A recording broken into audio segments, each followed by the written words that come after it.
Sarah Perles? Oui, monsieur. Perles, c'est quoi ça? C'est un nom, c'est un nom C'est un nom de scène ou méditerranéen. son nom de famille? C'est un nom de scène. C'est un nom de scène. Pourquoi Ouais. tu l'as choisi? Parce que j'avais envie de séparer en fait les deux, quoi. Ok. Et en plus, c'est le nom de mon beau-père, qui Mhm. s'appelait Andrés Perles. Du coup, je l'ai pris, je trouve ça tout sympa. Andrés Perles. Andrés Perles. Mamma mia. On est dans un très très beau cadre et j'ai pas envie vraiment de partir sur la Dolce Far Niente. On va donc poser des questions très, très intéressantes. Tu es là au festival avec ton film, Mhm. qui a très très bien marché à Cannes. Mhm. Et dans d'autres Et festivals. ça a fait comme ça dans ta carrière. Écoute, je m'en rends pas compte en fait, non? Je sais pas. Oui, tu Ah, penses? oui, je crois. Ah ouais? J'ai l'impression que la cote a monté. La cote a monté. Eh ben, franchement, figure-toi que moi, je m'en rends absolument pas compte parce que oui, enfin, je travaille comme ça fait 3-4 ans que je travaille, donc en fait, pour moi, mon rythme de vie n'a absolument pas changé. Donc, ouais, peut-être. Ok, donc tu as choisi ce film, tu as quand même choisi un rôle pour toi. Comment tu as procédé pour ce choix? Alors, Quel élément quel élément déterminant t'a fait dire prends ce rôle? écoute, franchement, moi, je trouve ça toujours très. Quand on est une jeune comédienne et qu'en début de carrière, honnêtement, on n'a pas beaucoup de choix. C'est vrai que moi, j'ai eu de la chance qu'on m'ait proposé ce rôle-là. Et j'ai eu de la chance, en fait, dans ma carrière, tout au long de ces quelques années là que je suis en train de... Je ne pourrais même pas appeler ça une carrière, ça serait un peu prétentieux.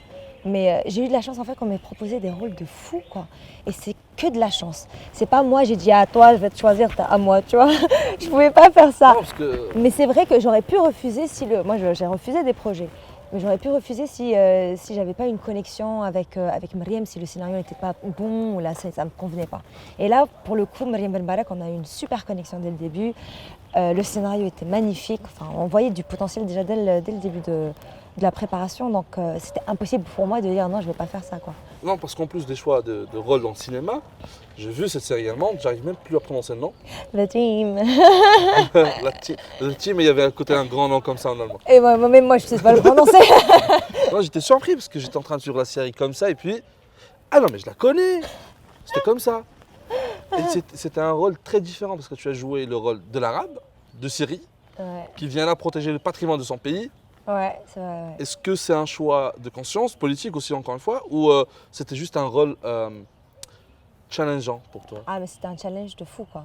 Pour moi, ça, ce rôle-là, vraiment, c'était une des meilleures expériences de ma vie parce qu'on a tourné pendant 5 mois dans 5 pays différents.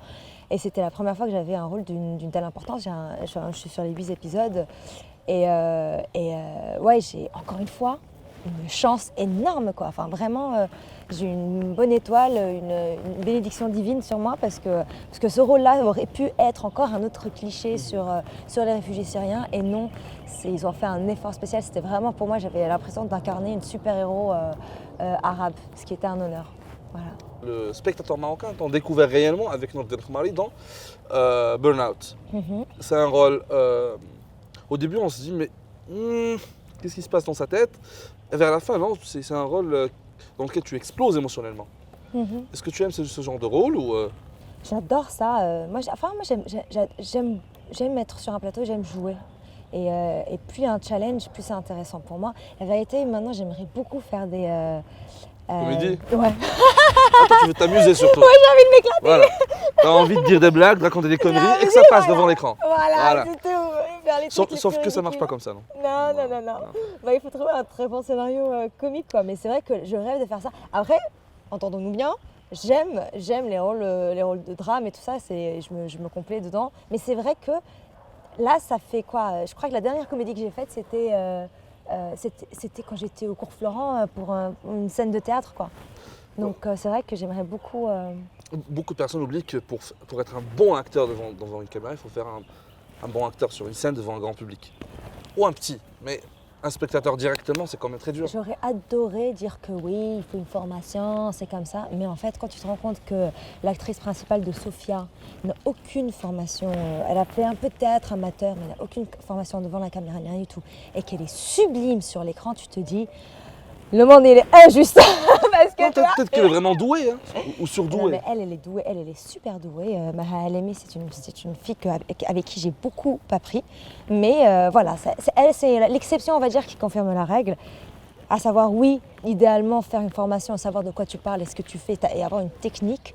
Moi, je suis pour à 1000% vu que je l'ai fait. Mais ça ne veut pas dire. En fait, le C'est quoi la contraire. différence entre le théâtre et devant une caméra? Ça n'a rien à voir. En fait, là, maintenant, si je parle au théâtre, je parle au mec qui est en train Au de fond, marcher là. là-bas. Ouais. Dans le cinéma, non, j'ai pas besoin de. Dans le cinéma, tu es plus dedans, dans le T'es rôle. dans le dedans. Mais en fait, t'as une caméra comme ça. Tu sais très bien que ta tête, elle va être, je sais pas moi, 6 mètres sur 6 mètres. Donc, du coup, en fait, c'est pas la même portée. Et en plus de ça, enfin, moi, je venais du théâtre, j'étais comme ça. Je jouais comme ça, quoi. Très mimique, très Ouais, physique et tout. super mimique et tout ça. Et Nour El Khmari, il m'a cassé au tournage. Et c'est lui qui m'a appris à ne plus bouger trop ma tête, quoi. Parce qu'en fait, la caméra, elle capte tout. Ouais, alors, à part Nour El Khmari, tu aimes jouer avec qui? Je veux une liste de réalisateurs dont tu rêves. Ah bah écoute, je rêvais de travailler avec Mouftakir et si je l'ai fait. Je viens de finir son dernier long métrage. En marocain, j'aime beaucoup Nabil Ayouch aussi et j'aime beaucoup son travail. Sinon, franchement, moi j'ai déjà travaillé avec les meilleurs. Quelle modestie. Quelle modestie. Cher. J'aurais aimé dire la même chose, mais j'ai eu la chance d'avoir quelques meilleurs, y compris toi. Merci beaucoup, Sarah. Merci beaucoup. C'était génial. Merci. Les amis, n'oubliez pas de nous suivre aussi sur les réseaux sociaux du festival pour les quotidiens, les tapis rouges et des interviews exclusives comme cela. Salut!